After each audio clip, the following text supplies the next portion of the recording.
शू dog summary, Phil Knight को founder of Nike success story. लोग अपना बिजनेस शुरू करना चाहते हैं या कोई अपना खुद का कार्य करना चाहते हैं, लेकिन सही गाइडेंस नहीं मिल पाने के कारण वे समझ नहीं पाते क्या, कैसे और क्या करें कि कार्य या बिजनेस में सफलता प्राप्त की जा सके।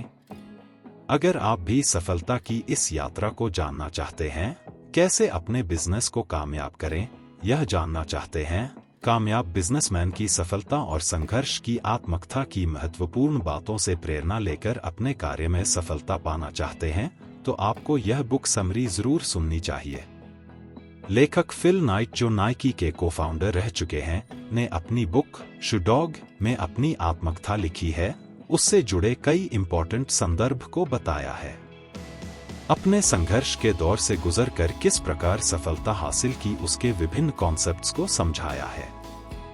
एक सक्सेसफुल बिजनेसमैन की जिंदगी में कितने उतार चढ़ाव आते हैं, कितनी परेशानियों का सामना करना पड़ता है, कितने संघर्षों के बाद सफलता तक पहुंचते हैं, आदि आदि बातों को बताया है। इस बुक समरी में बुक के सभी महत्वपूर्ण संदर्भों को समराइज करके प्रॉपर तरीके से लिखा गया है, जिससे बिजनेस की सफलता में, कार्य की कामयाबी में, एक सक्सेसफुल करियर को पाने में इंपॉर्टेंट और सही गाइडेंस मिल सके। फिल की ओरेगोन लाइफ। लेखक ने किताब की शुरुआत अपने जिंदगी के शुरुआती दिनों से की है कि कैसे उनके दिन ओरेगोन में बीते, जब उन्हें इतना तो पता था कि वह सफल होना चाहते हैं, लेकिन वह श्योर नहीं थे कि आखिर वह करना क्या चाहते हैं। वह सफल एथलीट बनना चाहते थे, जिसके लिए वह काफी उत्सुक भी रहते थे। लेकिन जब वह एथलीट बनने के अपने लक्ष्य तक नहीं पहुंच पाए, तो उन्होंने सोचना शुरू किया कि किस तरह वह एथलीट को अपने कार्य से जोड़ पाए और खुद को कन्विंस किया कि यह हो सकता है, और अपने इस लक्ष्य को पूरा करने के लिए अपने काम के प्रति समर्पित हो गए। फिल का क्रेजी आइडिया। अपने लक्ष्य को पूरा करने के लिए उन्हें एक क्रेजी आइडिया आया, जिसका जिक्र उन्होंने अपने पिताजी से किया कि वह जापान से शूज खरीद कर अमेरिका में एक्सपोर्ट करेंगे, और हो सके तो इसके लिए वह दोस्तों, परिवार के सदस्यों से बोलेंगे और यात्रा भी करेंगे। उन्होंने कहा वे खुद जापान जाकर अपने आइडिया को इम्प्लीमेंट करने की कोशिश करेंगे और देखेंगे कि वहां उसका आइडिया कितना इम्प्लीमेंट हो सकता है, जिसके लिए वह सबसे राय लेंगे। इस आइडिया को सुनकर उनके पिताजी ने फाइनेंशियली हेल्प और आइडिया को सहमति दे दी, लेकिन परिवार के अन्य सदस्य इस आइडिया के लिए सहमत नहीं थे। उन्हें लगता था कि इसमें काफी रिस्क है। फिर भी फिल यात्रा की तैयारी और जापान के बारे में जानकारी जुटाने में लग गए। जब वह पढ़ते नहीं थे, तब उस वक्त वह दौड़ा करते थे। इसमें उनकी रुचि भी थी। उन्होंने निर्णय लिया कि वह अपने क्लासमेट्स को अपने बिजनेस पार्टनर बनने की अपॉर्चुनिटी देंगे। वर्ष 1962 में वह अपने ड्राइवर के साथ सैन फ्रांसिस्को गए, जहां वह कई दिनों तक अपने दोस्त के घर रुके और अपनी पहली यात्रा हवाई के लिए की। जहां उन्हें अच्छा लगा तो उन्होंने वहां और अधिक दिन रहने का फैसला लिया, जिसके लिए $100 में कंपार्टमेंट किराए पर लेने की सोची और जॉब की। जहां उन्हें एनसाइक्लोपीडिया, विश्व विज्ञान कोश, बेचने का काम करना था, लेकिन फिल नाइट अपने शर्मीले स्वभाव के कारण एनसाइक्लोपीडियास बेचने में मुश्किल महसूस करते थे, तो उन्होंने जापान जाने का निश्चय लिया। जापान और बिजनेस। फिल अपने ड्राइवर को हवाई में ही छोड़कर जापान के लिए अकेले ही निकल पड़े। वहां वो एक होटल में रुके, जहां कुछ लोग उनके पिताजी के जान पहचान वाले थे। उन्होंने उनके लिए होटल में अच्छी जगह का इंतजाम करवा दिया।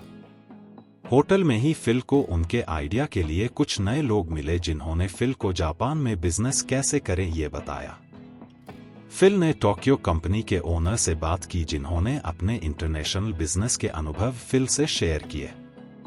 फिल ने अपने आइडिया के बारे में जापानी कंपनी को बताया, जिसे सुनकर कंपनी को आइडिया पसंद आया। फिर फिल एक टेनिस शूज कंपनी से भी मिले। शू बेचने की शुरुआत। फिल ने अपने बिजनेस आइडिया को आगे बढ़ाने के ओनित्सुका के ऑफिस गए, जहां कॉन्फ्रेंस रूम में मीटिंग के दौरान अपने आइडिया की बात की, कैसे वह अपने ब्लू रिबन स्पोर्ट्स को स्टार्ट करना चाहते हैं। फिल ने एडिडास के मुकाबले अपने ब्रांड के लोएस्ट प्राइस की बात की और एथलीट के यूज की भी रिक्वायरमेंट बताई, जिसे एग्जीक्यूटिव सुनकर इम्प्रेस हुए। फिल ने यह भी बताया कि क्यों उसकी कंपनी ओनित्सुका शूज U.S में बेचना चाहती है, जिसके लिए एग्जीक्यूटिव्स ने उन्हें उनकी कंपनी ब्लू रिबन को ओनित्सुका टाइगर शूज को U.S में बेचने के लिए सहमत हो गए। फिल कुछ समय और ट्रेवल करना चाहते थे और वह अपने जन्मदिन पर अपने घर वापस चले गए। क्रिसमस के दिन के आसपास कुछ शू सैंपल जापान पहुंच गए। फिल ने अपनी कंपनी के शू यूनिवर्सिटी के कोच मिस्टर बावरमैन को दिखाए, जिन्होंने फिल की कंपनी में बिजनेस पार्टनर बनने में दिलचस्पी दिखाई। मिस्टर बावरमैन कोच कंपनी में ज्यादा हिस्सा नहीं चाहते थे और न ही हेड बनना चाहते थे, तो फिल ने उनके साथ 50% और 49% की पार्टनरशिप रखी। कोच को 49% का कंपनी पार्टनर बनाया। इसके बाद फिल ने ओनित्सुका के लिए 300 पेयर शूज मांगे। वेस्ट में डिस्ट्रीब्यूटर की बात की। शूज जल्दी पहुंच गए तो फिल ने जॉब छोड़ी और शूज बेचना शुरू कर दिया। वर्ष 1964 में फिल ने और 900 शू पेयर्स मंगवाए, जिसके लिए उन्होंने लोन लिया। उन्होंने अपना बिजनेस सैन फ्रांसिस्को और लॉस एंजलिस तक फैलाया, जिससे बिजनेस अच्छा चलने लग गया। डिस्ट्रीब्यूटर की ओर से परमिशन लेकर फिल ने और अधिक कॉन्ट्रैक्ट साइन, लगभग $70 के ऑर्डर अप्रूव किए। फुल टाइम पहले कर्मचारी की नियुक्ति। बिजनेस की सफलता के स्वरूप फिल को एक दिन एक खत मिला, जिसमें टेनिस के लिए इंटरेस्ट के चलते सेम पेयर शूज की रिक्वायरमेंट की गई थी, जो कई लोगों को चाहिए थे। ये खत जेफ जॉनसन ने फिल को भेजा था। इस खत को पढ़कर फिल ने जेफ को फुल टाइम जॉब ऑफर की, जिसको जेफ ने एक्सेप्ट कर लिया और फुल टाइम एक सेल्समैन के रूप में ब्लू रिबन से जुड़ गए। उस समय स्पोर्ट्स में रनिंग बहुत फेमस नहीं था, जूते बेचना आसान नहीं था, जिस वजह से जेफ को लगा कि वह कर पाएंगे या नहीं। उसी समय फिल के बैंक में ब्लू रिबन के ग्रोथ से रिलेटेड प्रॉब्लम्स हो गई। इस वजह से बैंक और फिल के बीच आर्ग्यूमेंट्स हुए, तो फिल ने ओनित्सुका को यह अश्योर कराया कि वह वेस्ट में बेस्ट टेनिस डिस्ट्रीब्यूटर साबित होगा। फिल बैंक पर निर्भर नहीं होना चाहते थे। ओनित्सुका के ऑर्डर भी डिले हो रहे थे, उनके पास टाइम भी कम था और लोन भी चुकाने थे, तो फिल ने ब्लू रिबन की असफलता के बारे में सोचकर कोई दूसरी जॉब के बारे में सोचना शुरू किया। फिल को प्राइस वाटरहाउस में जॉब मिल गई, जिसकी इनकम का अधिक भाग उन्होंने ब्लू रिबन में लगा दिया, जिसकी वजह से कंपनी ग्रो करने लगी। एक अकाउंटेंट होने की वजह से फिल ने कंपनी के सक्सेस और फेलियर के कारण को स्टडी किया और जानकारी प्राप्त की। फिल ने सीखा कि कंपनी के फेलियर का मुख्य कारण लैक ऑफ कैपिटल होता है। फिल ब्लू रिबन को स्पोर्ट्स की एक अच्छी कंपनी बनाना चाहते थे, जिसके लिए उन्होंने जॉनसन को 3250 शूज बेचने का टारगेट दिया, जिसे जॉनसन ने पूरा किया और फिल ने सेंटा मोनिका में अपना नया स्टोर खोल दिया। फिल जापान गए और जापानीज के साथ 3 साल का कॉन्ट्रैक्ट किया। उन्होंने $20,000 के 5000 शू पेयर्स ऑर्डर किए। कंपनी के लिए न्यू रिसोर्सेज को कैप्चर करना। जैसे जैसे समय गुजरा, कंपनी का ग्रोथ होने पर फिल ने पुनः 3 साल का कॉन्ट्रैक्ट किया और अपने बिजनेस को एक्सपैंड करने में फोकस किया, जिसके लिए फिल ने $1.2 मिलियन बैंक से लेने चाहे, लेकिन वह मंजूर नहीं हुए, तो फिल ने अपने दोस्त से $80,000 लेने की सोची। जापानी कंपनी फिल के कंपनी ग्रोथ से ज्यादा खुश नहीं थी। फिल भी अपने सप्लायर से ज्यादा खुश नहीं थे। वे कोई परमानेंट सॉल्यूशन ढूंढ रहे थे, तो वो ओनित्सुका की जगह मैक्सिकन फैक्ट्री कनाडा से जुड़ गए और नया कॉन्ट्रैक्ट साइन कर लिया। पहले ऑर्डर के रूप में उन्होंने 300 शू पेयर्स का ऑर्डर दिया और नई टेनिस कंपनी ने नए डिजाइन, नए नाम के साथ जूता डेवलप किया, जिसका नाम नाइकी रखा गया। अब ब्लू रिबन्स को अधिक कैपिटल की जरूरत थी और लोन की भी। फिल को कनाडा शू अच्छे नहीं लगे, जिस वजह से फिल नए सप्लायर को ढूंढने लगे, तो उनकी मुलाकात निप्पॉन रबर से हुई, जिनके सैंपल्स फिल को पसंद आए। उन्होंने 1000 शू पेयर्स का ऑर्डर दे दिया। वर्ष 1972 में फिल के नए टेनिस शूज डिस्कवर हुए। उसी समय शिकागो में national association sports goods exhibition की शुरुआत हुई थी। उसी समय नए शू नाइकी निप्पॉन रबर द्वारा मैन्युफैक्चर किए गए थे, जहां फिल ने नाइकी जर्सीज और शूज एथलीट्स को न्यू ब्रांड को इंट्रोड्यूस करने के लिए डोनेट किए और ये आशा रखी कि एथलीट इन शूज को पसंद करें। ओनित्सुका की परेशानी। First sponsorship. जब नाइकी शूज को फेमस अमेरिकन टीम के एथलीट्स ने पहना तो उस समय एथलीट को इंसेंटिव्स नहीं मिलते थे, तो फिल ने उन्हें ब्लू रिबन स्पॉन्सर करने पर जॉब घर ऑफर किया। फिल और ओनित्सुका के बीच प्रॉब्लम्स हुई और फिल नए कॉस्ट लगभग $250,000 नए स्पॉन्सर नए एथलीट्स के साथ अपनी कंपनी ग्रोथ में लग गए।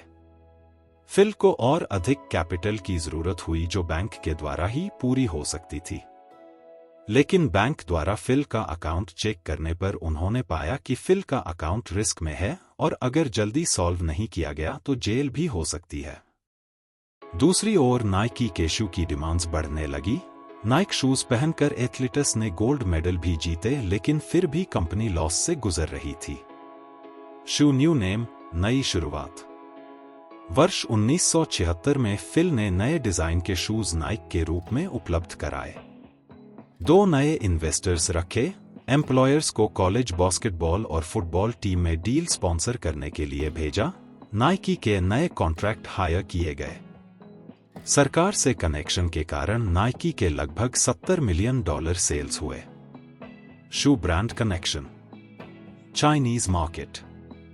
फिर फिल की मुलाकात चंग से हुई ताकि चाइनीज मार्केट में प्रोडक्ट लॉन्च कर सके, जिसके लिए सरकार की अनुमति की जरूरत थी। नाइकी के साथ 2 एग्रीमेंट साइन किए गए ताकि 25 साल वह यह बिजनेस कर सके।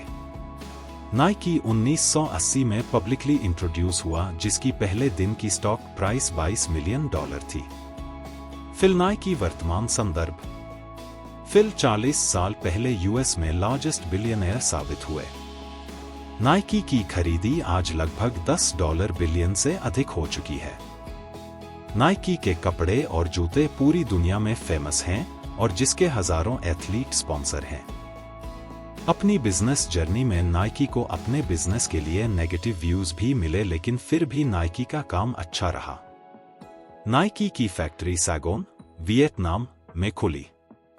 फिल ने अपने पूरे बिजनेस सफर में यह सीखा कि लक का भी सक्सेस में रोल होता है, लेकिन कड़ी मेहनत, अच्छी वर्क टीम, कार्य के प्रति डिटर्मिनेशन की कोई तुलना नहीं होती। फिल की सक्सेस जर्नी सिखाती है कि अपने लक्ष्य की प्राप्ति के लिए वर्क के प्रति फोकस, पूरी तरह समर्पण, दृढ़ता की जरूरत होती है। फिल सिर्फ सक्सेस चाहते थे जब तक उन्होंने सक्सेस प्राप्त नहीं कर ली, जिसके लिए वे अनेक कठिनाइयों से गुजरे।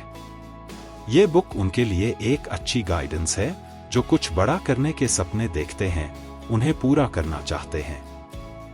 सफलता में लक सहायता करता है, लेकिन अपने कार्य के प्रति समर्पण जरूरी है। इस बुक समरी में फिल नाइट की आत्मकथा को प्रॉपर रूप से डिस्क्राइब किया गया है। फिल नाइट के जीवन यात्रा में सक्सेस की शुरुआत से सक्सेस की ग्रैंड एक्सपेंडेशन तक का सफर, संघर्ष और सफलता की कहानी, सफलता के रूप में सही गाइडेंस का वास्तविक स्वरूप फिल के जीवन से सीखने को मिलता है, आदि बातों को दर्शाया गया है, जिसे इस बुक समरी के जरिए अच्छे से जाना समझा जा सकता है और प्रेरणा स्वरूप अपने जीवन में गाइडेंस के रूप में फॉलो किया जा सकता है।